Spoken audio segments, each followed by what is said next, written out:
Guys आजको यो video चाहिँ धेरै इम्पोर्टेन्ट छ। भारतको बेंगलोरमा बस्नुहुने सम्पूर्ण दाजुभाइहरू जति पनि बस्नुहुन्छ बेंगलोरमा, अब कतिजनासँग चाहिँ यो आधार कार्ड छ र कतिजनाहरूसँग चाहिँ छैन क्या। कतिजनाले पहिला बनाइसक्नुभयो र आजभोलि धेरै गाह्रो छ आधार कार्ड बनाउन, यो पान कार्ड बनाउन धेरै अप्ठ्यारो भइसकेको छ।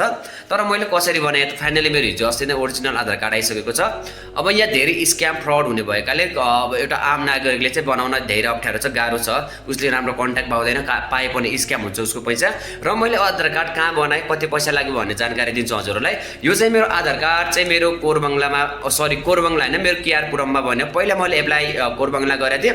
कोरबङ्गलामा एप्लाई गर्दाखेरि चाहिँ मेरो 10-15 दिनपछि मेरो रिजेक्ट भएको थियो। अनि त्यसपछि कोरबङ्गला छोडेर चाहिँ मैले केआरपुरममा एप्लाई गरेको थिएँ। अनि केआरपुरममा एप्लाई गरिसकेपछि चाहिँ मेरो 15-20 दिनपछि चाहिँ यो आइसकेको हो होइन। अब कुरा गरौँ कि बेंगलोरमा चाहिँ यो आधार कार्ड बनाउन कति पैसा लाग्छ। पैसाको कुरा गर्ने भने चाहिँ 3-4 हजारसम्म चाहिँ हजुरहरूको लाग्न सक्छ होइन।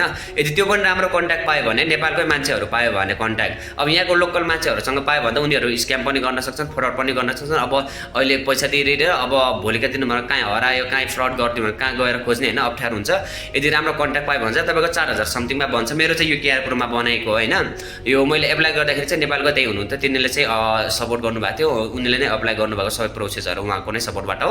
र के डकुमेन्ट लाग्छ त यो दिँदाखेरि, यो आधार कार्ड एप्लाई गर्दाखेरि चाहिँ मैले सिम्पली के दिएको होइन, आफ्नो एड्रेस, मैले जहाँ काम गरेर रहिरहेको छु त्यहाँको एड्रेस दिएको। अनि अर्को कुरा चाहिँ मेरो नाम दिएको र मेरो मम्मी र बाबाको चाहिँ नाम दिएको थिएँ। बस त्यति मात्र दिएको थियो। बस सबै कुराहरू चाहिँ उहाँले नै फिल गर्नुभएको थियो। अरू के डकुमेन्ट चाहिँ त्यो थाहा भएन। अन्त जुन दिन चाहिँ हामीले चाहिँ आधार कार्ड एप्लाई गऱ्यो त्यो दिन चाहिँ हाम्रो एउटा स्लिप पाइन्छ होइन, जस्तै हेर्न सक्नुहुन्छ स्लिप हो यो चाहिँ। यहाँबाट चाहिँ वेबसाइटबाट चाहिँ चेक गर्नुपर्ने हुन्छ हामीले। कि यहाँ हेर्न सक्नुहुन्छ, यहाँ चाहिँ मेरो डेट अफ बर्थ छ 2007-12-9 भनेर। अनि यहाँ चाहिँ मोबाइल मेरो कन्ट्याक्ट नम्बर छ यहाँनिर।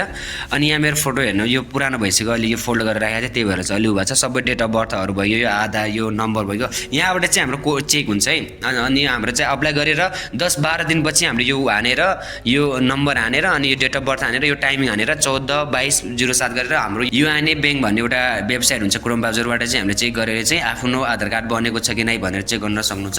अहिले मेरो पहिला चाहिँ अलि एड्रेसमा मिस्टेक भएको छ। जस्तै एड्रेसमा पनिरघट्टा, नक्साबरी, दार्जिलिङ, वेस्ट बङ्गालको भएको छ है। यो चाहिँ मेरो चेन्ज गर्नुपर्ने छ। यो सबै फिङ्गर प्रिन्ट पनि सबै जोडेको छ। अनि यहाँबाट हेर्नुहोस् सबै मेरो हरिश सिंह कोट्टारी भन्ने छ। आधार कार्डमा पनि सेम होला, आधार कार्डमा सेम छ मेरो हरिश सिंह कोट्टारी भन्ने छ। अनि आधार कार्ड एप्लाई गर्न चाहनुहुन्छ, राम्रो कन्ट्याक्ट छैन र तत्कालै बनाउन चाहनुहुन्छ भने चाहिँ कमेन्ट सेक्सनमा कमेन्ट गर्नु। तपाईँको 4000सम्म जति चाहिँ लाग्छ, कहाँ बन्छ, कसरी पुग्छ, कसरी राम्रो कन्ट्याक्ट पाइन्छ भनेर म कन्ट्याक्ट दिन सक्छु तपाईँलाई। मैले चाहिँ यो आधार कार्ड जुन ठाउँबाट मैले एप्लाई गरेको थिएँ त्यहाँको दाइले भन्नुभएको थियो यदि आधार कार्ड बनाउने मान्छे कोही छन् भने चाहिँ भनेर हामीसँग सम्पर्क गराइदिनु होला भनेर भन्नुभएको थियो। अनि त्यही भएर जतिजना पनि यो भिडियो हेरिराख्नु भएको छ बेंगलोरमा हुनुहुन्छ र एउटा आधार कार्ड, ओरिजिनल आधार कार्ड बनाउन चाहनुहुन्छ भने चाहिँ कमेन्ट सेक्सनमा भन्नु र पर्सनलमा मेसेज गरेर चाहिँ मलाई भन्नु। म चाहिँ उहाँको सम्म चाहिँ सम्पर्क गराइदिन्छु, या त म आफै पुगाइदिन्छु होइन त्यहाँसम्म। ल त यति छ आजको यो भिडियोमा। यति हो आधार कार्ड कसरी बनाउने भन्ने सम्बन्धी। अब यो आधार कार्ड छैन भने इन्डियामा, भारतमा केही कामै छैन, राम्रो ठाउँमा हामीले काम गर्न सक्दैनौँ, यताउति हिँड्न अप्ठ्यारो हुन्छ होइन। अब यहाँको नागरिक नै होइन भन्छ, अप्ठ्यारो हुन्छ त। अब त्यत्तिकै के पो गर्छ, कस्तो पो गर्छ, एउटा विश्वासै हुँदैन क्या मान्छेलाई यो छैन भने। धेरै इम्पोर्टेन्ट छ यो। भारतमा यदि राम्रो ठाउँमा काम गर्नु छ, अलिक बढी पैसा कमाउनु छ चाहिँ फाइनली मेरो भइसकेको छ। तपाईँहरू पनि यदि बनाउनु चाहनुहुन्छ भने त्यही गर्नु होला, मेसेज गर्नुहोस् होइन। को चाहनुहुन्छ, को बनाउनु चाहन्छ, म तपाईँहरूको चाहिँ त्यहाँ दाइहरूसँग चाहिँ कन्ट्याक्ट गराइदिन्छु। ल त गाइज, नयाँ हुनुहुन्छ भने यो च्यानलमा सब्सक्राइब गर्नुहोस्। यदि यो भिडियो चाहिँ फेसबुकमा हेरिराख्नु भएको छ भने फेसबुकमा फलो गरिदिनुहोस् हो होइन। अनि यो भिडियो चाहिँ युट्युबमा हेरिराख्नु भएको छ, युट्युबमा च्यानललाई सब्सक्राइब गरेर कमेन्ट सेक्सनमा आफ्नो मनमा लागेको कुरा चाहिँ प्रतिक्रिया दिनु होला। ल त हस्, धन्यवाद।